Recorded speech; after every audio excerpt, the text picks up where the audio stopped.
मोदी ने विपक्ष पर जमकर हमला बोला है। उन्होंने विपक्ष के नए नाम इंडिया पर भी चुटकी ली है। पीएम मोदी ने कहा कि इंडिया नाम रख लेने से कुछ नहीं होता, इंडिया तो इंडियन मुजाहिदीन के नाम में भी लगा है, जिस पर अब घमासान मचा हुआ है। रिपोर्ट आपको दिखाते हैं।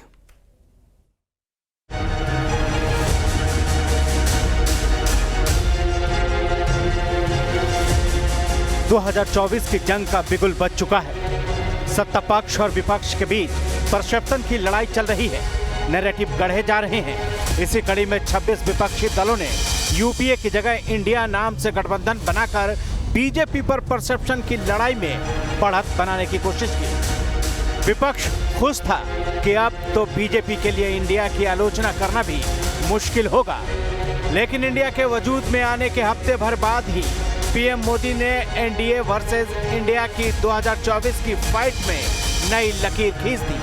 बीजेपी संसदीय दल की बैठक में पीएम ने कहा, विपक्ष बिखरा हुआ और हताश है। इंडिया नाम लगा लेने से ही नहीं हो जाता।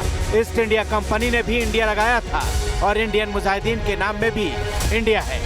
पॉपुलर फ्रंट ऑफ इंडिया जैसे संगठनों में भी इंडिया लगा है। कि इंडियन नेशनल कांग्रेस एक अंग्रेज ने बनाया था, ईस्ट इंडिया कंपनी भी अंग्रेजों ने बनाया था।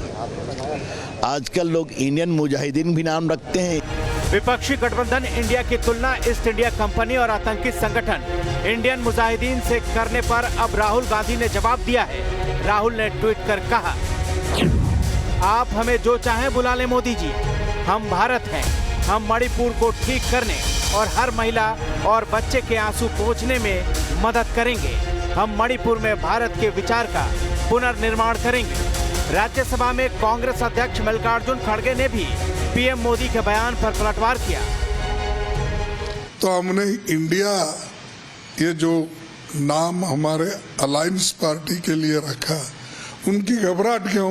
नाम में जब कुछ भी नहीं है तो घबराहट की बात क्यों हो रही है? इंडिया को लेकर दिए गए पीएम मोदी के बयान के बाद अब सत्ता पक्ष और विपक्ष आमने सामने है। कौन आतंकवादी है और कौन देश प्रेमी है, ये तो 24 में जनता तय करेगी। लेकिन अगर इंडिया उनको आतंकवादी दिखता है तो इतना तो तय हो गया कि वो आतंकित हैं। संपूर्ण विपक्ष के खिलाफ प्रधानमंत्री होकर हमला बोलना, ये लोकतंत्र के लिए क्या है? लोकतंत्र में पक्ष विपक्ष होते हैं, विपक्ष भी सरकार का अंग होता है। ऐसी भाषा, फोहड़ भाषा। अब वो कह रहे हैं कि ईस्ट इंडिया कंपनी में भी इंडिया था, इंडियन मुजाहिदीन में भी इंडिया है। उन्होंने ये भी कह रहे हैं कि ऐसा विपक्ष हमने कभी नहीं देखा। ये क्या साबित कर रहा है? ये लग रहा है कि भीतर से मोदी जी बिखर गए हैं। बीजेपी के खिलाफ विपक्ष की सबसे बड़ी समस्या नैरेटिव की रही है। इंडिया के रूप में विपक्षी दलों ने ऐसा मैट्रिक्स तैयार किया जो बीजेपी के खिलाफ कैंपेन को ताकत दे सके।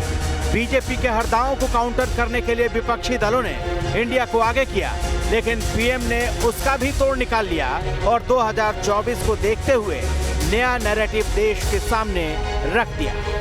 न्यूज स्टेट बिहार झारखंड के लिए ब्यूरो रिपोर्ट।